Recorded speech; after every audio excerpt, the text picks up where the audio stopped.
Depois dos recentes ataques terroristas em Londres, abriu-se uma ampla discussão sobre como tratar o imigrante. Como lidar com a cultura que vem de fora. Diante da presença de etnias e religiões variadas, com graus diferentes de integração às sociedades em volta, os europeus procuram a fórmula ideal de convivência, como indica a entrevista do Sem Fronteiras em Londres.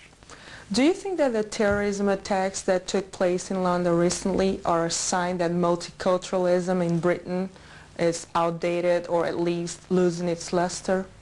In Britain, we've been asking questions about integration, multiculturalism and identity for many, many years.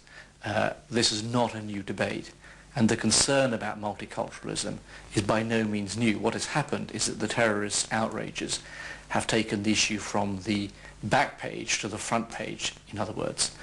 There's a real concern that one of our three important groups, minority groups, who are underrepresented, who are not integrated into British society, in other words, Pakistanis and Bangladeshis who are overwhelmingly Muslim, there's real concern that these groups are being left behind in terms of integration.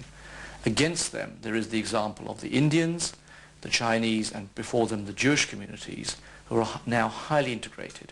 Which model of integration is more effective in your opinion, the British approach or the French approach? Well, in very simple terms, the French are described as having an assimilationist policy, what we call the triumph of French republican values, that anyone can be French so long as their behaviour and their values conform to Frenchness.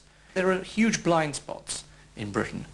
One of the overwhelming blind spots in British multiculturalism is we've not been alert to the shortcomings of ghettos and ghettoisation.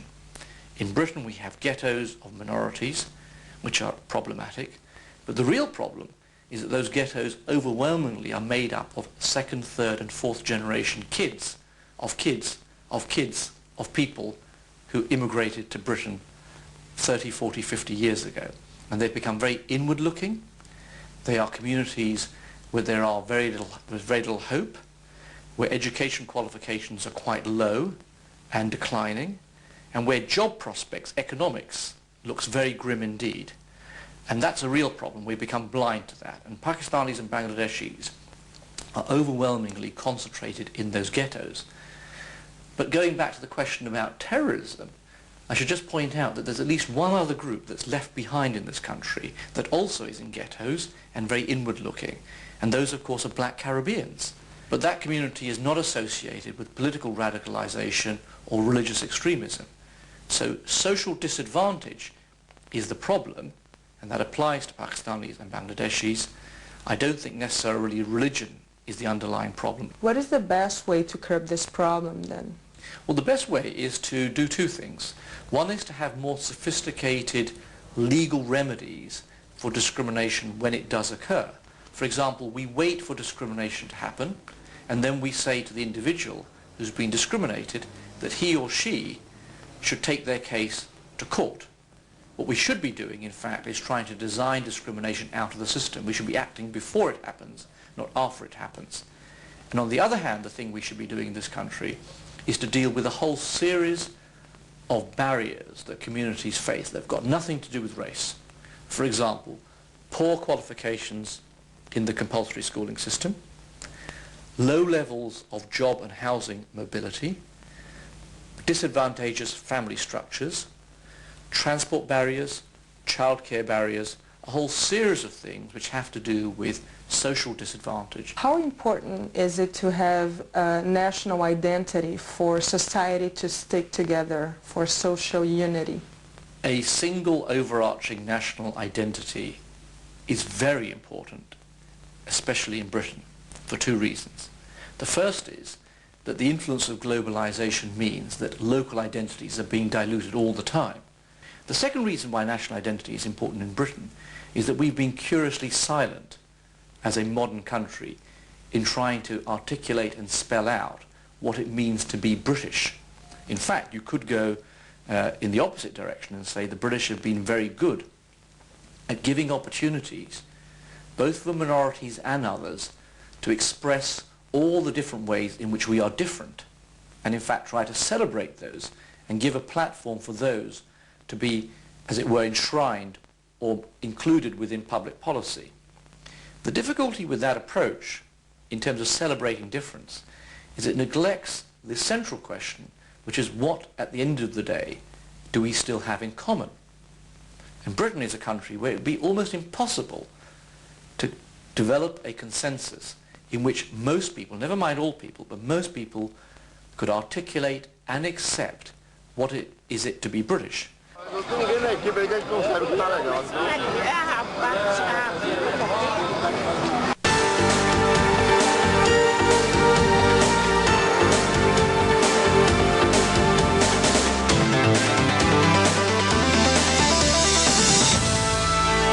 O combate legítimo ao terrorismo teria fugido ao controle? Ampliam-se práticas antidemocráticas e totalitárias em nome da luta contra uma ameaça que assusta o público? O Sem Fronteiras em Londres foi em busca de respostas. The issue is that all measures must be lawful, and states have gone beyond what is called for under international law. What can be concretely done? If reasonable suspicion exists that someone has committed a criminal offence, then they should be brought to justice, they should be charged and promptly tried in proceedings that fully accord to the accused all the safeguards, all the due process safeguards that are needed in order to ensure that justice is done and seen to be done.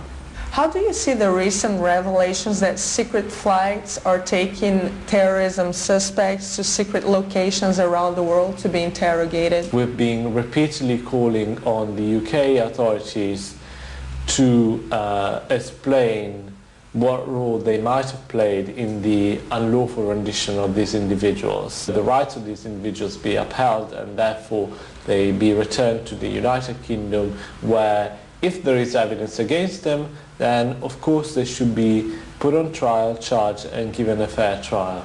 Despite all the power they have acquired in the fight against terrorism, Western governments seem to be asking for more. Britain, for example, wanted to extend the time suspects can be held from 2 weeks to 3 months.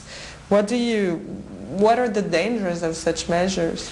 Arresting people with no realistic prospect or intention to actually charge them, but solely for the purpose of interrogating them, intimidating them, and possibly allowing them to make statements implicating others when there was no realistic prospect or intention in fact charging them.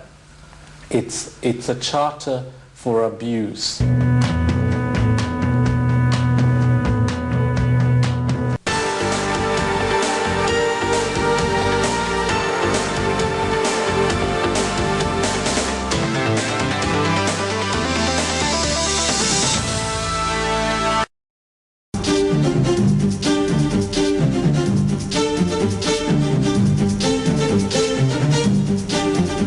A British Telecom